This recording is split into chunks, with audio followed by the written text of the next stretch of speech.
Monday we left off at G14.2. We're open for debate. Mr. Weiler. Thank you, Mr. Chair. I just want to bring up, since the last meeting we've had, there's been a lot of communication about some of the confusion that might have been created by the amendment as it was written, particularly that again, we're talking about the necessity to do a public consultation. We're talking about new living organisms. And there's been some concern that's been brought forward that the amendment, as it's written right now, will exempt farmed animals because those would not be animals that are quote unquote native to Canada. So I just want to put that out there, and if somebody would propose a sub-amendment, that might be able to address that concern that people have raised. Okay. Yes, Ms. Thompson. So if I could propose the sub-amendment to G14.2. Mm-hmm. Thank you. So the motion number G14.2 proposes to amend clause 39.1 of Bill S5 by replacing line 35 on page 31 to line 15 on page 32 to be amended by deleting the words "that in its unmodified form is native to Canada" of the motion. Okay. No? We go to a vote?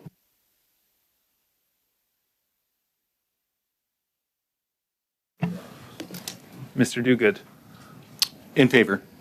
Mr. Longfield. Thumbs up. Mr. Zuberi. Thumbs up. Ms. Thompson. Support. Mr. Weiler. In favor. Monsieur Teltel.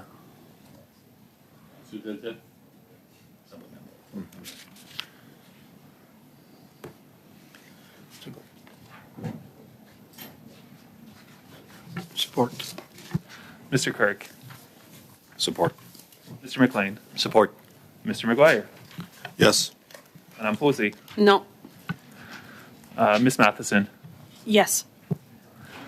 Yeas pour 10-10, nays contre 1. Amendment passes, and we go to the amendment now. Oui. Désolée, Monsieur le Président, je pensais qu'on votait. I think that we were voting on the 14.2. If we have unanimous consent, you can change. Yes. So you're in favor? Yes. Thank you. Sorry. We have unanimous consent. Thank you. Thank you. OK. Alors, ça nous amène. So that brings us to the amendment as it stands. The amendment of G14.2 as amended. Does any member wish to take the floor? Or shall we go to a vote? Ms. Posey?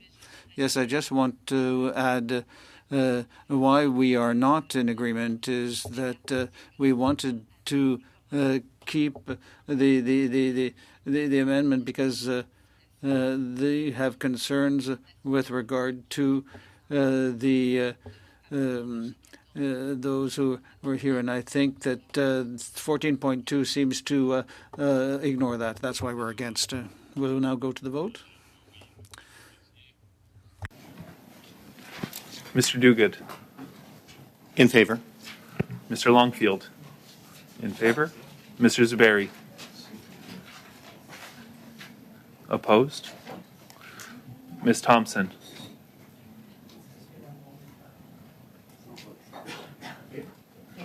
Sorry, in favor. Mr. Weiler. In favor. Mr. Deltel. D'accord. Mr. Kirk. In favor. Mr. McLean. En faveur. Mr. McGuire. Yes. Madame Posey. Contre. Ms. Matheson. Against. Yeas pour 8-8, nays contre 3-2. L'amendement G14.2. Amendment 14.2 is adopted. We're now going to BQ2. BQ2, 12, sorry, BQ12. And we're starting with the B. And what we want is to make precise what. Sorry, I should have noted that 14.2 was adopted, but we cannot go on to BQ2 because of a conflict of line. No, yes, yes, I asked the clerk yesterday, even if I have the amendment, I wonder if I could present the part A. Yes, you're right, no, not the B, just the part A. So for the adding after line 14, we would like to make clear what kind of participation there should be. And here we have an amendment. I think we've just received the text for 1.11.2. In order to make clear the possibility for the public to participate, and I'd like this is I'm amending my own amendment. Am I not? No. Yes. I think that the NPD was supposed to move the sub-amendment. I'm going to look at what we've received, and if you could give me just a minute to check my messages.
Ms. Matheson?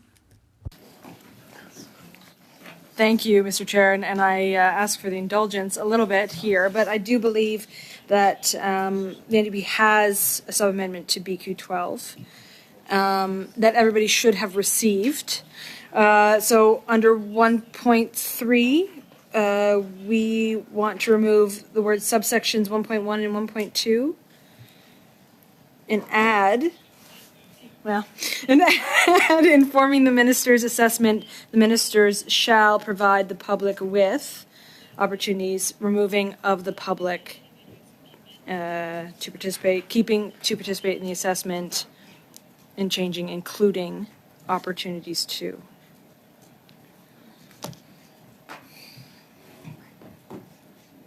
So do we have this in front of us, or everybody in both languages? Yeah, okay. So, Ms. Matheson, we're debating Ms. Matheson's sub-amendment. Any debate on this?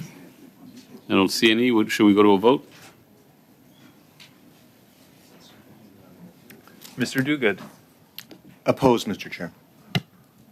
Mr. Longfield. Opposed. Mr. Zuberi. You can say opposed. It's not a problem. Yeah. Ms. Thompson. Oppose. Mr. Weiler. Entre. Mr. Deltel. Contre. Mr. Kirk. Opposed. Mr. McLean. Opposed. Mr. McGuire. No. Madame Posey. Oui. Ms. Matheson. Yes. Yeas 2, pour 2, nays contre 9, 9. Okay, so the sub-amendment is defeated, and we go to the amendment. Madame Posey, est-ce que... Ms. Posey, you made your amendment, I believe. Sorry, I was lost again. The sub-amendment has been rejected, and so we're coming back to your amendment and the B, I believe. So, basically, this will allow to make more clear public participation in the evaluation. And the purpose is to put things in order. First consultations, and then notice, and then ways to react, and that's what we would like to put in. Any other comments? Can we go to the vote? Mr. Duguid, Opposed. Mr. Longfield, Opposed.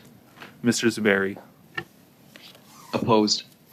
Ms. Thompson, Opposed. Mr. Weiler, Contre. Mr. Deltel, Contre. Mr. Kirk, I'm opposed. Mr. McLean, Contre. Mr. McGuire, No. Madame Posey, Ms. Matheson, Yes. Yeas pour 2, 2, nays contre 9, 9. Alors, l'amendement est... The amendment is rejected, and we're now going to PV 21. Has been presented. Merci, Monsieur le Président. Thank you very much, Chair. And the Green Party is making an amendment in this. This one makes less sense. This one makes total sense. And if you see where it fits in S5, it's following a reference to what would be public participation, and it clarifies and describes that when we speak of participation and meaningful participation, that includes, and then I'm just reading from the amendment, it's very clear, full participation of the public, including vulnerable populations, in the assessment under the Act of whether a substance is toxic or capable of being toxic, and in the management of risks posed by a substance to the environment and human health. So I'm hoping that this amendment will be accepted as seamlessly following amendment at the current S5 1.1 in that spot on page 32. Debate? Yes. To the amendment. You have a sub-amendment to Ms. Mays? Yes. I'm not entirely surprised, and thank you. Go ahead, Ms. Matheson. All right. So we'd like changes just in order to improve and strengthen the language around the importance of consultation when it comes to Indigenous communities. We heard from the AFN that consultation wasn't done, in their opinion, properly, and other First Nations leaders when it came to the genetically modified salmon. And so the sub-amendment would read as follows, and again, I do believe that you all have the language, but that Bill S5 in Clause 39.1 be amended by adding after subsection 108.1, subsection 1.2, the following, and then in 1.3, in 143, taking out meaningfully in relation to participating, replacing that with consultation. Debate? That makes sense. Seeing none, we can go to a vote. Mr. Duguid, Contre. Mr. Longfield, Opposed. Mr. Zuberi, Opposed. Ms. Thompson, Opposed. Mr. Weiler, Opposed. Mr. Deltel, Contre. Mr. Kirk, I'm opposed.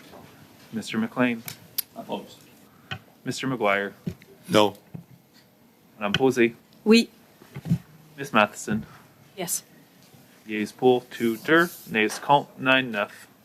So the sub-amendment is defeated, which brings us back to the amendment. More debate on this? Yes, Ms. Just a small comment to my Sure. friends that you could have voted for the amendment to sub-amendment to defeat my main amendment later so that I could have had a Pyrrhic victory one moment out of many days. Is that our role here? I'll ask my colleague. Oh, is there a debate on PV 21 or do we go straight to a vote? Looks like we go straight to a vote. Mr. Duguid, Opposed, Mr. Chair. Mr. Longfield, Opposed. Mr. Zuberi, Opposed. Ms. Thompson, Mr. Weiler, Opposed. Mr. Deltel, Contre. Mr. Curry, I'm opposed.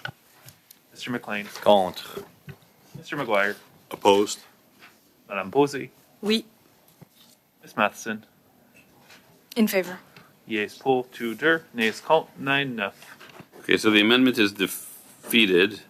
Shall clause 39.1 as amended carry? On division, okay. Now we have a bit of a straightaway. Shall clause 40 carry? On division. Shall 41 carry? Shall 42 carry? Shall 43 carry? Shall 44 carry?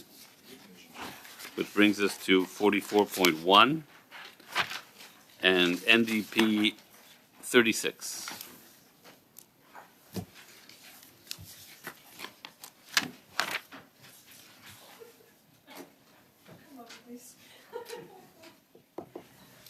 All right.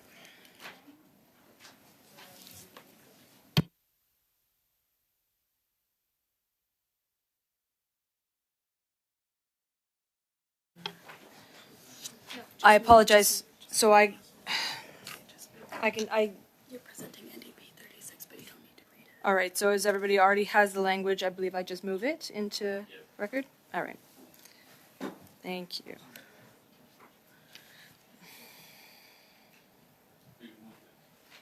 And now I speak to it. Do I? Yeah. If you want to. Sorry, I also haven't done a ton of clause by clause. So I appreciate everybody's understanding. So we have asked that lines be deleted, I believe, because we believe that ultimately taking away some of the public participation is at stake here. Okay, debate? Madame Posey. Ms. Posey, yes, we will vote in favor of NDP 36 because under Article 47.1, that explains the process for the consultation. So we're following our same line of thought with regard to transparency for the public, and we believe that this adds to this transparency, and then we will vote in favor. Mr. Deltel, just a technical issue with regard to my copy, with regard to NTB 36, the paragraph 141, I believe that there modifies line 20 of the text of the law, and we're adding. This is really a very technical point with the difference in the text.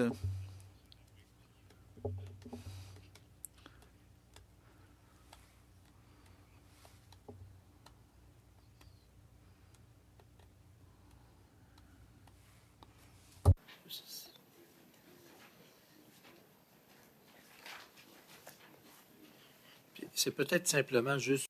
It may just be a typo, but I think when we're voting, I think we should have the two texts which are the same.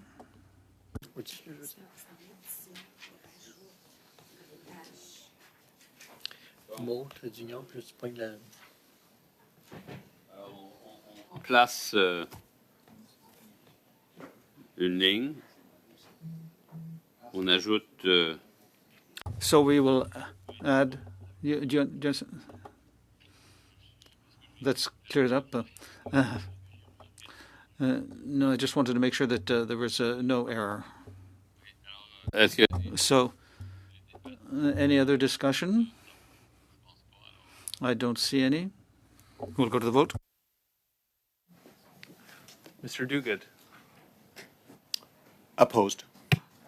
Mr. Longfield, Opposed. Mr. Zuberi, Opposed. Ms. Thompson, Opposed. Mr. Weiler, Opposed. Mr. Deltel, Contre.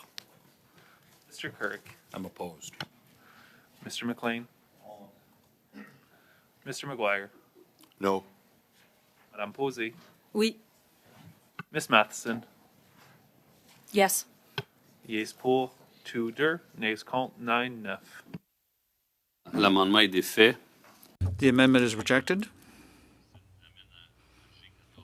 And this brings us to G 14.3.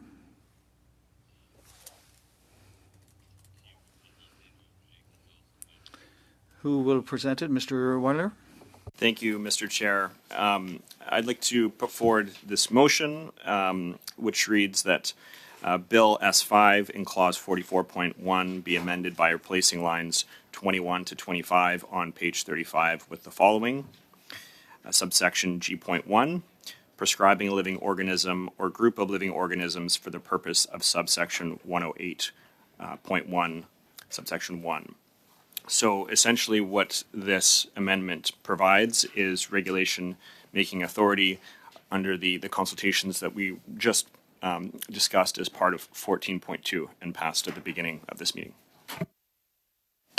Other comments or questions or points of debate? Yes, Mr. McLean. Sorry, I appreciate the reference to what we previously debated, but we're removing all of the current G1 and replacing it with something that seems completely different. So should it be added to, or should it be, what are we missing here? So the G1 right now says amended by adding the following after paragraph G. G.1, describing processes for meaningful participation in an assessment under section 108, and 2, the determination of whether to grant a waiver requested under subsection 106.8. You want to take those out on public participation and just talk about prescribing a living organism or a group of living organisms for the purpose of subsection 108.1. So context, if you could, Mr. Wiley. Yeah, all the, this is for prescribing regulations for this consultation, but I'll defer to the officials to be able to speak to it a little bit more.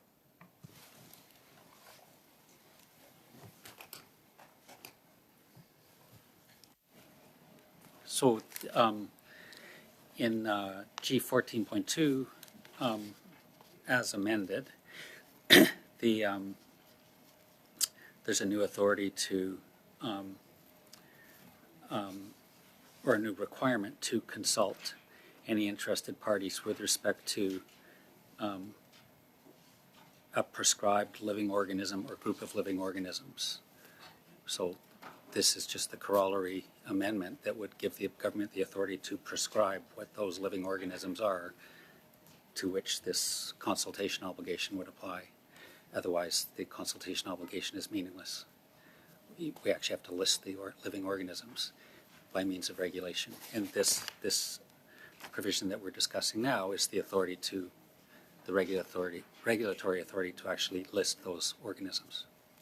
So you're telling us that the words we're extracting from 44.1 are already covered in 14.2 as far as public consultation goes? No, sorry, those provisions that are struck here are not the subject of the amendment in 14.2, and I think they would have been the subject of authorities that were proposed but just defeated a few minutes ago. So now this amendment is only limited to the new provision that was passed a few minutes ago. I hope that's clear. Can you walk me through that one more time? I'm trying to follow what you're saying here. So So a few minutes ago, the committee just discussed and defeated proposed amendments with respect to meaningful public participation. So that term has now not been introduced into the bill, so we don't need regulatory authority with respect to that term. What was passed earlier in the session was new authority or new requirement for ministers to consult interested persons with respect to prescribed living organisms. That's what was passed. Now we need the authority to prescribe those living organisms.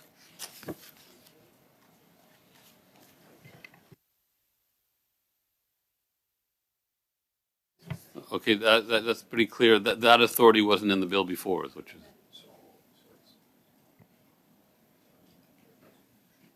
That's correct, Mr. Chair. Thank you. Yes, Ms. Matheson, you had your hand up? No? Okay, go ahead. Okay.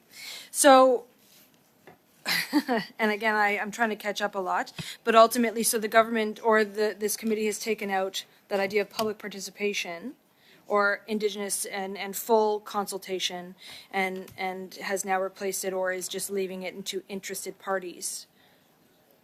That's correct? I see that as problematic. Correct. So, just a couple of clarifications. One, the committee made the decision. A confirmation of that, but I would argue that ultimately, if you may believe that you're including everyone. However, that's not always the case. That's always the part in terms of Indigenous consultation, that they've been left out so frequently. And so continuing to do that, I am surprised that no one sees that as a problem. So, and if could I also make one other interjection? And just to clarify that the term, if we go back to G14.2, it introduced the obligation on the ministers to consult, quote, any interested persons. Any interested persons. That's standard language that we've used, that already exists in SEPA, and covers any person that's interested. I'm not taking issue with you in terms of past practice. In terms of legal obligation, the legal obligation is to consult with any interested persons. In addition, the government has, or the bill now includes the obligation to consider impacts on vulnerable populations, including Indigenous communities, in making various decisions under the Act, including risk assessments and risk management. Again, we'll see how it plays out in practice, but in terms of legal obligations, I just want to reassure the committee members that this is a broad authority that includes all interested persons. And again, this isn't against those trying to offer clarification, perhaps, but in terms of government Liberal colleagues, the removal of that public participation and the expansion of that understanding. It's my understanding that this committee heard specifically from the AFN and from Indigenous communities that they did not feel included as broad as you may feel the language is. Madame Posey, I think. Ms. Posey, yes. Perhaps I can get some confirmation that with 14.1, are we not coming back to what existed in the 1999 law?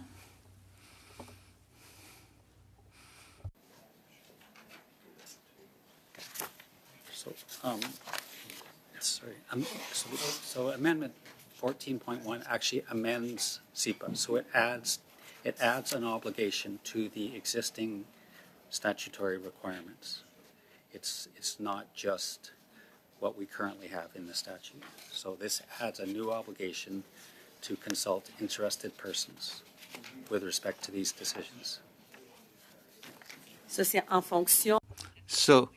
under 14.1, there is this obligation then. Sauf que. Except that I think that in 14.2, that does not the same. But isn't that what the Senate has just added with this amendment? So this afternoon, this committee passed Government 14.2, which adds an obligation on the Ministers of Health and Environment in new section 108.1 subsection 1 to consult any interested persons with respect to the assessment of information in respect of vertebrate animals and any living organisms prescribed by a regulation. So this is a new obligation that this committee has just created this afternoon in SEPA. And the authority we're now discussing is just the authority to actually create the regulation that lists the organisms about which that consultation obligation applies. Je continue. Par contre, May I continue? On the other hand, what the Senate adds, it was the issue of derogation, but we can't find that in this text. So the G14.3 establishes what 44.1 and is amended, but it's not covered by 14.2.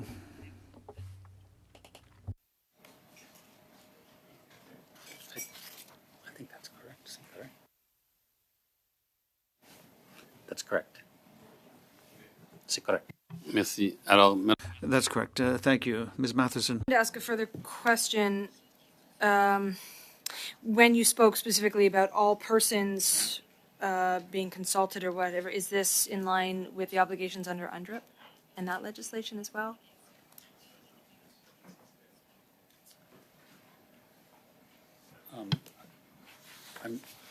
I apologize. I don't know.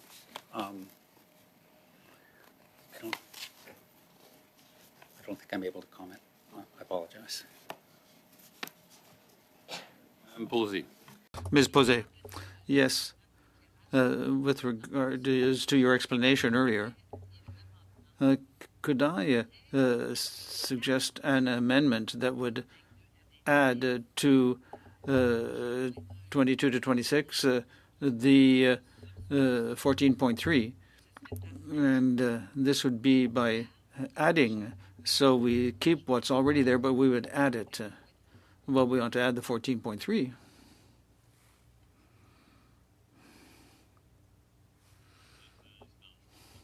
On prend une petite pause. A brief pause, please.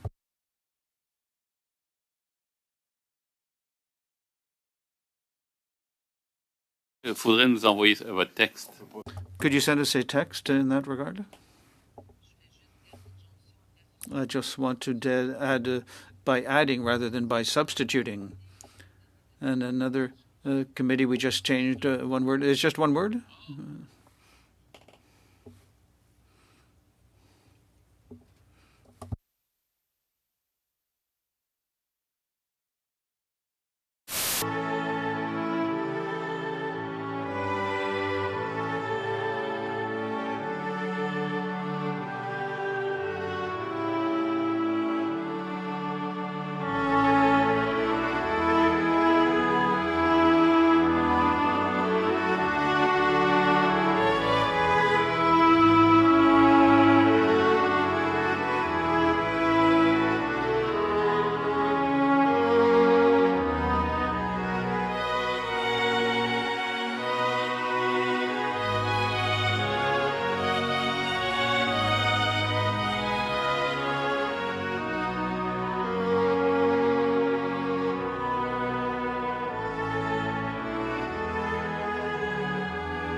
I don't know if that has to be sent to everybody, but I wonder if the clerk could do it.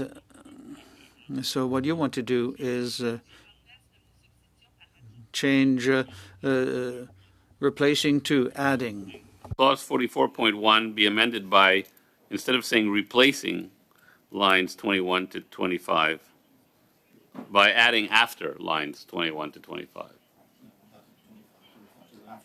By adding after line 25. So we're taking out replacing lines 21 to 25 and putting be amended by adding after line 25. And so then we add what Madame Posé wants to add. And it's going to be called G2. Oui, c'est ça, exactement.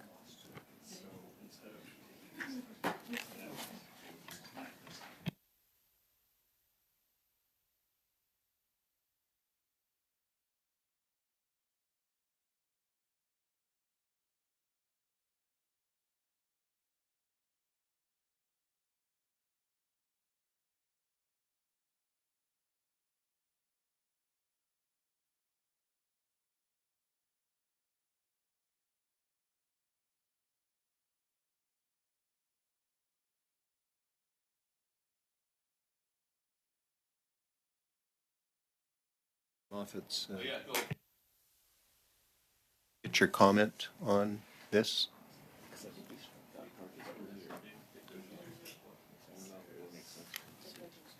Doesn't make sense. So we took out that reference here. Right. So there's no, I don't know what it would refer to for the.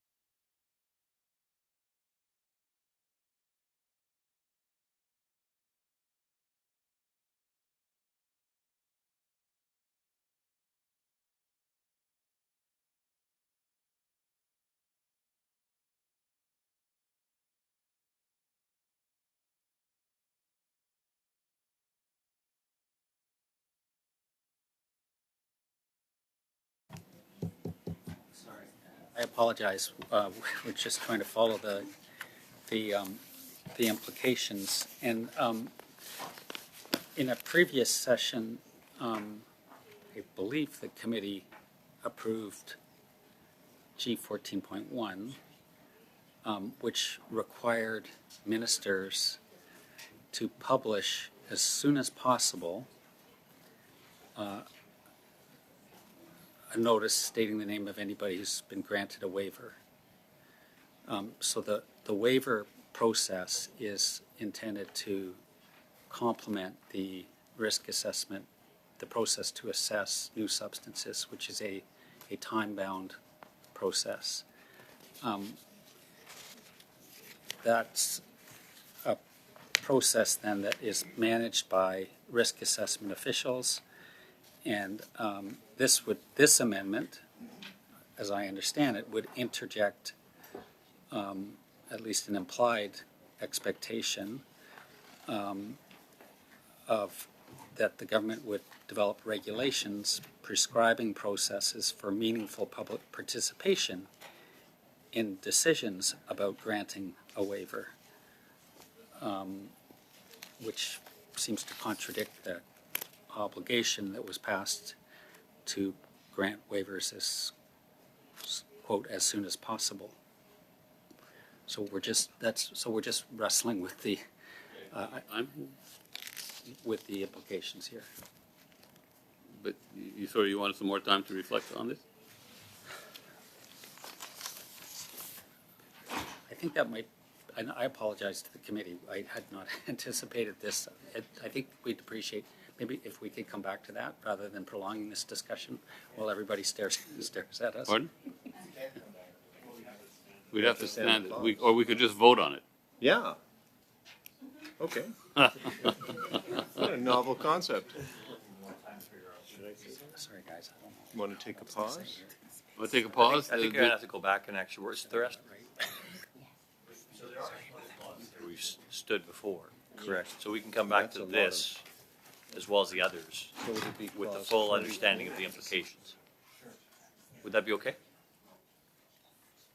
Maybe if I could. Yeah, go ahead, Mr. Weiler. Yeah, I mean, I don't want to necessarily rush through this and vote on it before we've had proper time to think about it. But I do see some issues with the bringing forward this amendment because it gives the ability to prescribe regulations based on a part of the act that we've already removed. And so I'm not sure how that would fit into the act as it's written right now. But when we're talking about meaningful participation, there is a process going on right now on making regulations for new living organisms, where that process of ensuring you have meaningful participation will be prescribed through that regulation. And so there might be a better place to have that, that definition be done there, rather than here, because it might result in somewhat of an inconsistency in how the act's written. I've got Mr. Dogood, Mr. Chair, why don't we take a short pause and allow a little time and then Ms. to, Matheson when we reflect get on back, this? I guess. Okay, short pause.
I would actually argue that potentially a much longer time period is required. There's been these questions that haven't been answered, my questions that on the amendment that weren't really answered, and so providing time to get those adequate answers would be my go-to, and I would I would suggest that that's what we move towards. Full clause. Yeah. Do we have to vote on that? Yeah, we need unanimous consent to stand it. We don't have unanimous consent. So,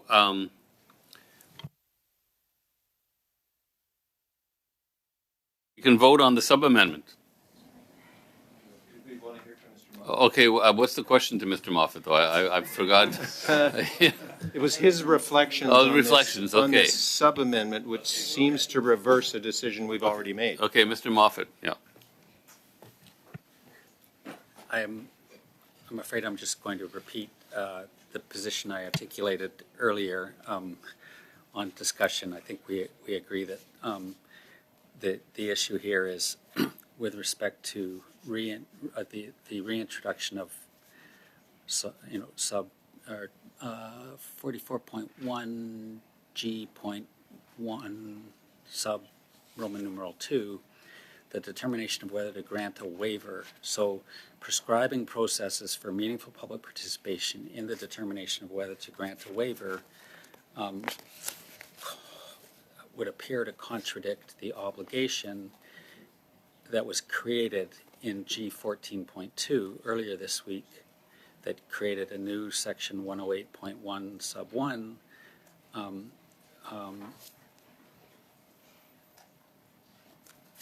no, I'm referring to the wrong section. Apologies.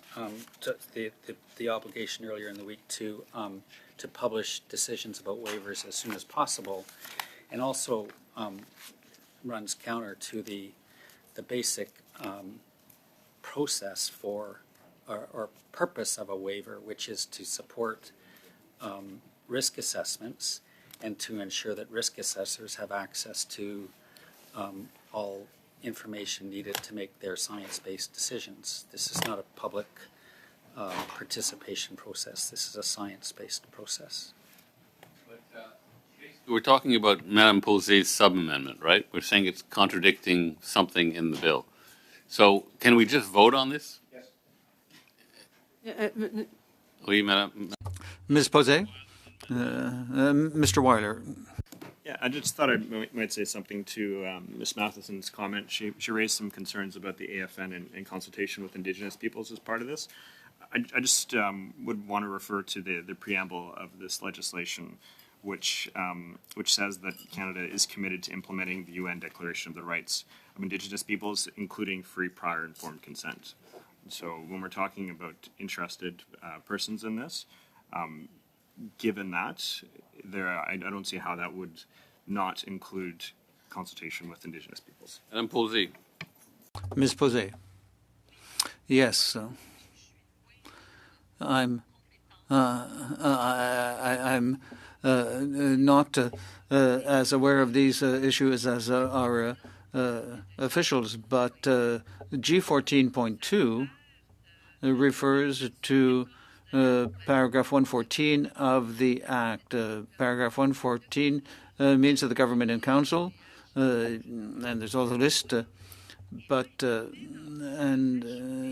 think that I just want to add that the governor and council will add a process of significant consultations, and the 14.3 would add G2, that the government and council can also invite or add these living organisms to what is already set out in 14.1. So, and I think this is going back to the 39.1, and I don't really understand. Let's go over where the contradiction is. So, the section we're amending now is not a section that creates a statutory obligation to consult. The section we're amending now is a section that would give the government the authority to regulate how to consult. The obligation to consult would have been contained in the amendment that was discussed earlier and defeated. That's the difference. That's. Ministre, Monsieur le Président. One moment, please. 39.1. Monsieur Moffat. Mr. Moffat, 14.1 and 14.2 refer to 39.1, paragraph 39.1. Am I correct? And now we're at paragraph 108 of the Act. This is a completely different paragraph. That's where I'm getting a bit lost. I don't understand how this is not possible. How my amendment is not possible, and I think that in 44.1 we have a list of everything that the government and council can do, and the Senate has added 2 other elements, and now we'd like to add a third one. And I just don't understand. You're correct, Madame Posé. These are separate provisions, but 106 and 107 create statutory authorities. So 106, under 106 as amended, the minister shall, as soon as possible, I guess I could read it in French. Le ministre publie dans la Gazette du Canada dans le meilleur. The minister will publish in the Gazette of Canada as soon as possible the names of the beneficiaries of exemptions. Must publish as soon as possible the names of anybody who's been granted a waiver. Now, that's 106. What 108 is authority to develop regulations to explain how the government will discharge its obligations under various other parts of the Act, including 106. The contradiction that we're pointing out is that 106 requires the minister to publish the name as soon as possible. And the proposed amendment that you've put on the table is to create regulations to prescribe meaningful public participation in that process. This is not a public process. This is a process that by law has to be done as quickly as possible and is a science-based decision.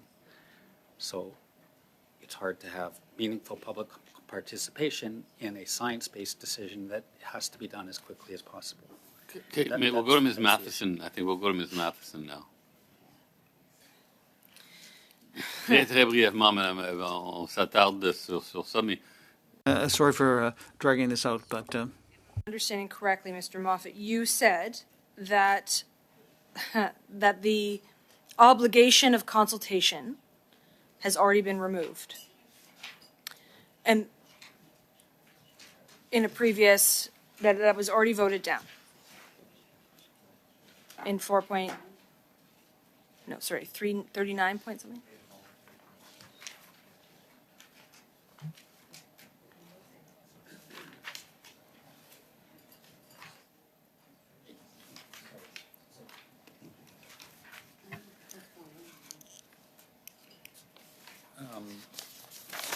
Where was it?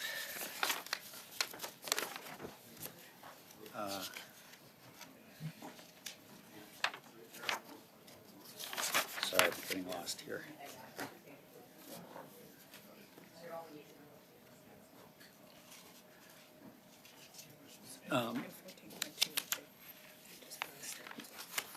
Yeah, but in BQ12, BQ12 would have required the minister to ensure that the public is provided with notice of assessment opportunities to participate and opportunities to participate meaningfully in it. So that had to do with participation in the assessment itself.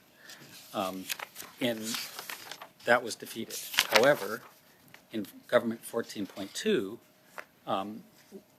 this committee has created an obligation on the ministers to, quote, consult any interested persons before the expiry of the period for assessing information in respect of a vertebrate animal or a list of living organisms, And the main purpose of this new regulatory authority that the government has introduced under 14.3 is to give authority to create that list of living organisms by means of regulation.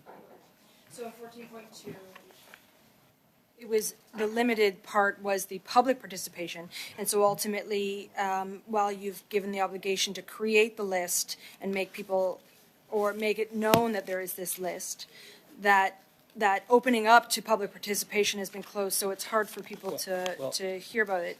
In addition, I would also note Mr. Weiler's point that ultimately, within the preamble, there may be a reference to free, prior, informed consent for Indigenous people. However, we all know that something in a preamble isn't have as much meaning if it's in the legislation. And so the removal of those references, I would say, still weakens that in terms of what we mean, in terms of adherence to United Nations Declaration on the Rights of Indigenous People, and an obligation that this government made to follow it. So I think I have to apologize. Let's just go through line by line. Clause, so G, so that Madame Posé's amendment would create authority to develop regulations for meaningful public participation for two processes. One is for the assessment under Section 108. That assessment, that process under Section 108 by law requires the ministers to consult any interested persons. So we have, this committee has created that obligation to consult interested persons. So there is, no, to consult any interested persons. So that, there is clear obligation to consult interested persons, including Indigenous people, including vulnerable populations. The second part of Madame Posé's amendment, however, is where the contradiction arises, and that is to create an obligation for an authority to develop regulations prescribing processes for meaningful public participation in the decision about whether to grant a waiver. We dealt with that in a committee that you weren't here for, and the amendment to SEPA that was created earlier this week requires the minister to publish waiver decisions as soon as possible. I'm pointing out that there's a contradiction there of meaningful public participation in that process versus a statutory obligation to publish that list as soon as possible. I think there is no contradiction between that clarifies it, I believe. Yeah, I clarifies it. About assessments under Section 108, and I think I misled you on that. It makes sense to me, but Madame Posé? Yes, well, if I understand, Mr. Moffat, it's that since it was added that the issue of consultations about waivers or not, this would be too long, and I don't really agree with your assessment, because I think that and I think BP 12 was rejected, but the amendments from the Senate regarding public consultation have been rejected. Thank you very much, Ms. May. And so you don't agree, but I think that what I put into the Senate suggestion is the need for consultations as soon as possible, so in order to allow all those interested to participate. Taylor Roy. Okay. I don't see any further debate, so shall we vote on Madame Posé's sub-amendment? Mr. Clerk. Mr. Duguid. Opposed. Mr. Longfield. Opposed. Ms. Taylor-Roy. Opposed. Ms. Thompson. Opposed. Mr. Weiler, Opposed. Mr. Deltel, Contre. Mr. Kirk, I'm opposed. Mr. McLean, Opposed. Mr. McGuire, No. Madame Posey, Oui. Miss Matheson. Yes. Yeas poll 2 der, nays compte 9-9. And now we're voting on G1, we're voting on G14.3. Mr. Clerk?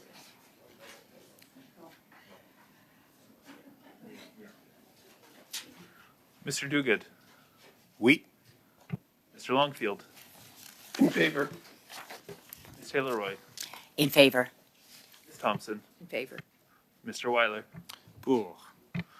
Mr. Deltel, Mr. Kirk, Support. Mr. McLean, En faveur. Mr. McGuire, Yes. Madame Posey, Non. Miss Matheson. No. Yeas poll 9-9, nays compte 2 der. Okay, so 14.3 carries, G14.3 carries, and now the question becomes, shall clause 44.1 as amended carry? On division? Okay. And this brings us to clause 45 and PV 22, which is deemed moved. Ms. May. Thank you, Mr. Chair. I regret that the last session didn't give me any opportunity to comment on confusions around whether interested persons will include Indigenous peoples or the public, but I'll move straight to what I'm allowed to speak about, which is Amendment PV 22, which is, again, in a sequence of amendments related to trying to stop the creation of two lists where the Act has had since 1988 one list, schedule of toxic substances. Again, given the rules that this committee passed, and that's the only reason I'm here is the motion you passed, I'm not allowed to remove my own amendments. That's why this one is in front of you, not making any sense any longer because all my previous amendments have already been defeated on this point. Thank you. Thank you. Shall we vote?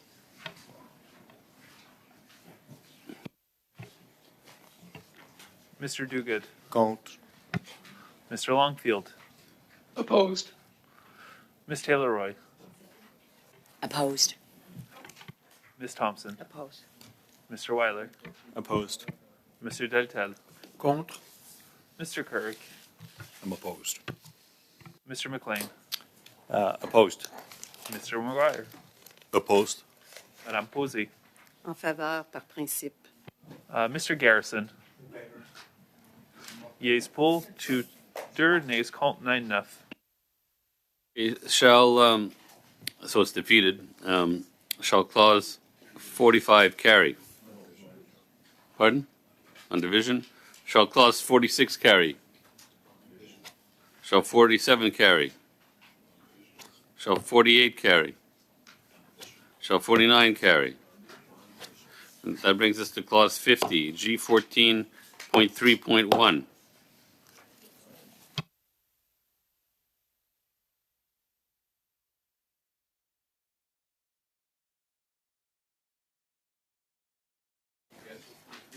Ding it. G14.3.1. In which package? I'm 14.4.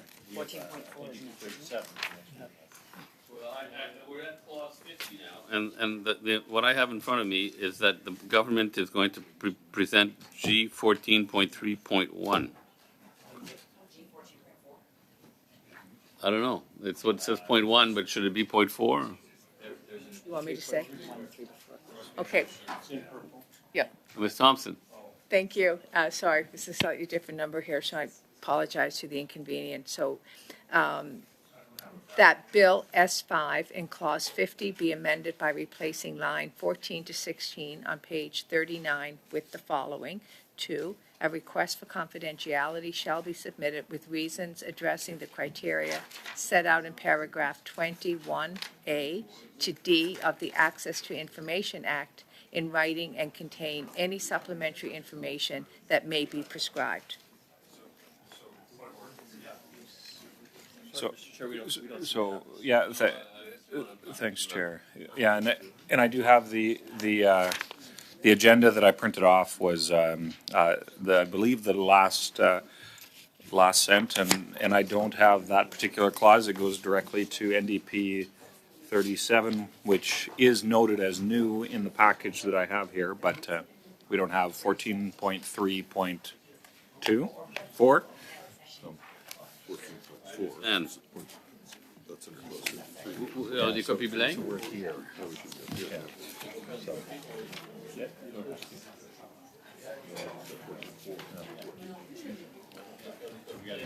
Oui, on a des copies dans les deux langues officielles. We do have copies in both languages. We'll photocopy them and we'll distribute them to everybody. Pardon? No, no.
Alors, oui, effectivement, Yes, indeed. We do have photocopies,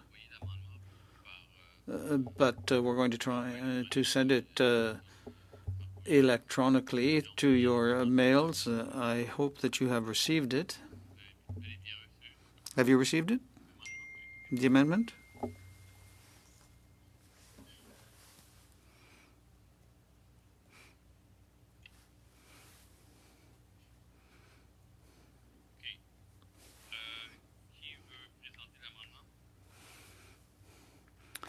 Who's going to present the amendment? Yes, it was done. Would you like to present it? yes, As I'm substituting in, I don't get the email, so I. right. I So would we'll like get a hard copy I for need you. a hard copy. No, Ms.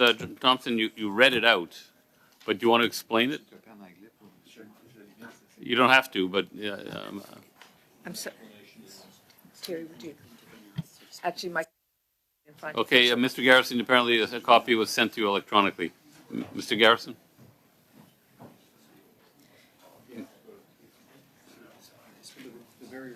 Apparently you received a copy just now electronically, but anyway, so you have a hard copy too. Okay, Ms. Thompson. There we go. Thank you, Mr. Chair. So I support this motion. We have heard from witnesses that a presumption of confidentiality exists when requests are made under Section 313 of the Act, and there is concern regarding the transparency in CBI claims. CEPA does not per se create a presumption of confidentiality, but rather requires that information for which there has been a CBI claim not be disclosed unless permitted. Following a claim for CBI under CEPA, the Department will not make any determination until there is an intention to publish the information. At the time of making the determination, the Department will look into the CBI. Currently, and as a matter of policy, the Department asks that persons requesting confidentiality under S313 provide a rationale regarding the nature of the confidentiality and point to the types of legitimate CBI outlined under S20 of the Access to Information Act. For example, trade secret, material financial loss, impact, or contractual negotiations in some cases. Okay. Any other comments, questions? Yeah. Okay, I see Mr. Garrison. Thank you, Mr. Chair. Just for a point of clarification, since the Liberal amendment proposes to amend Clause 50, I'm asking advice from the Chair on whether that would allow NDP 37 to go forward, since it's an amendment to the same section, although it's a different portion. So I'm just asking for a clarification. I believe it. I have no note to the contrary. Like nothing tells me that you can't go ahead with new NDP 37. There's a new NDP 37, I believe. What's the new NDP 37? Mr. Chair, I just know that in some circumstances, once you've amended a section, No, I understand, but they usually tell me. To do further amendments to the section. No, yes, I agree, but they usually tell me if that's going to cause a problem. Well, I'm asking you to tell me. No, I'm telling you, they haven't told me that it's going to cause a problem, so we can assume it won't. Okay. Pardon? We can assume. I mean, assumptions can be wrong, but we'll cross that bridge when we get there. C'est un nouvel amendement 37. This is a new amendment, the NDP 37. There's a new amendment 37 from NDP.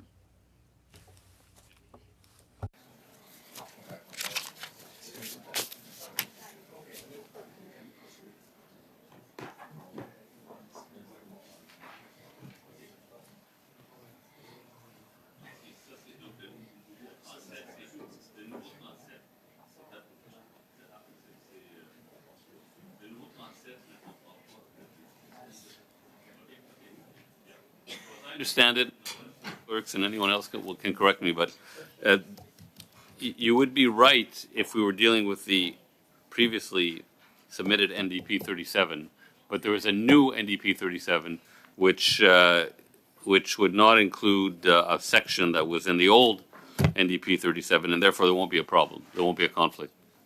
Thank you, Mr. Chair. Okay. Okay. So, are there any more comments on G 14.3.1? Sorry. Mr. Garrison already spoke. Mr. Couric. Thank you very much. So my other committee is Access to Information and Ethics, and I could make a political joke here, but I'll refrain. No, none whatsoever. Just to ask with officials if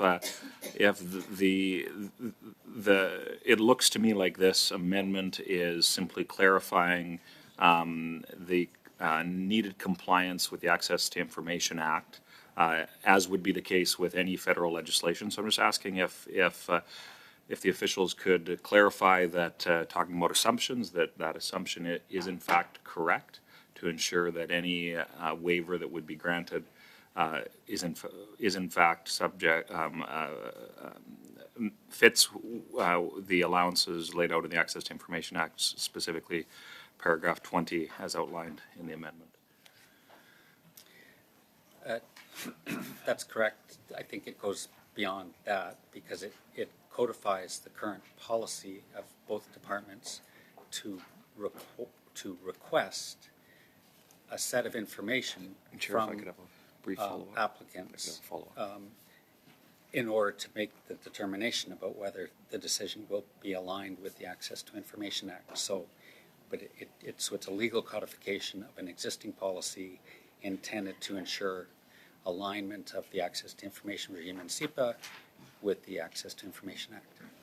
Okay, thank you. So to clarify, does the current SEPA have outlined within it the obligations under the Access to Information Act, or is this a new addition that would just ensure that it's legislatively that it's noted that it's legislatively compliant? There is a cross-reference in the statute. This particular provision has to do with the information that is requested from applicants. So it's a further reinforcement of that linkage. Okay. Okay. Thank you.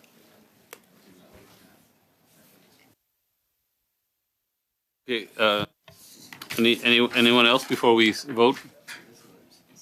Okay.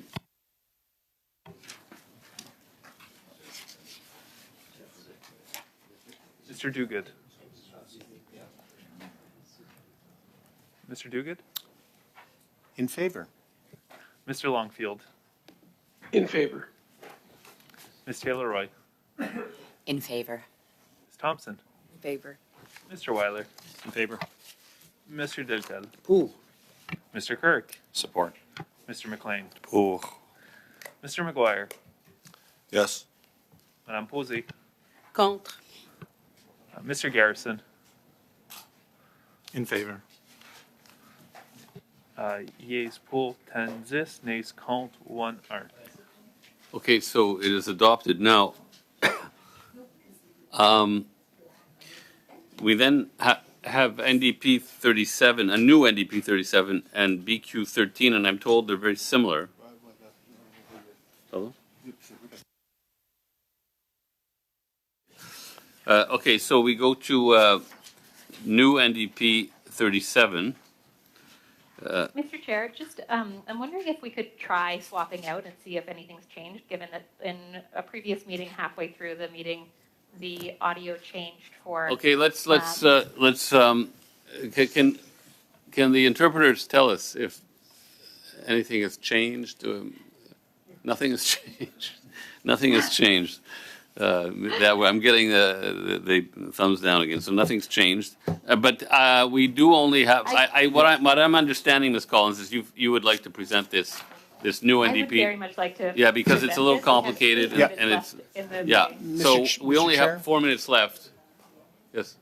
Mr. Chair, and this would probably take up our last 4 minutes, but could you read aloud? There's an old version, there's a new version. Yeah, as I understand it. And I'm a little confused. Sure. Yeah. I'll take the old version. And that will take us to the.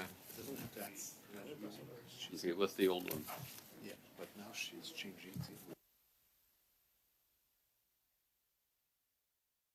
Had two? Ça, c'est la nouvelle version. Oui, mais ça,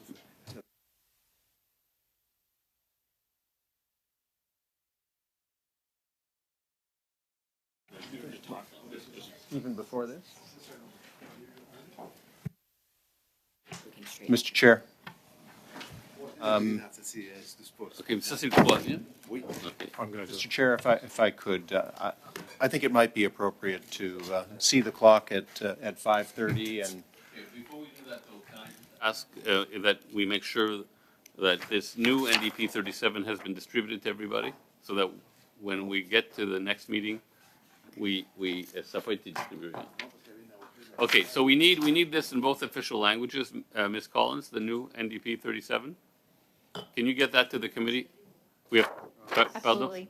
Il y a trois versions de NPD 37. There are three versions of NDP 37. This is the third I have in my hand. And I think we have to ensure that everybody has the third version. We don't have it in the meeting now, and I think, and so we have 2 weeks to have it translated and have it sent to the clerk, who will be able to distribute the amendment, and on that, I would suggest that we adjourn. And I wish you 2 good weeks in your chair, and during the curriculum week, I think that we should have an opportunity to meet with our citizens. Thank you very much. The meeting is adjourned.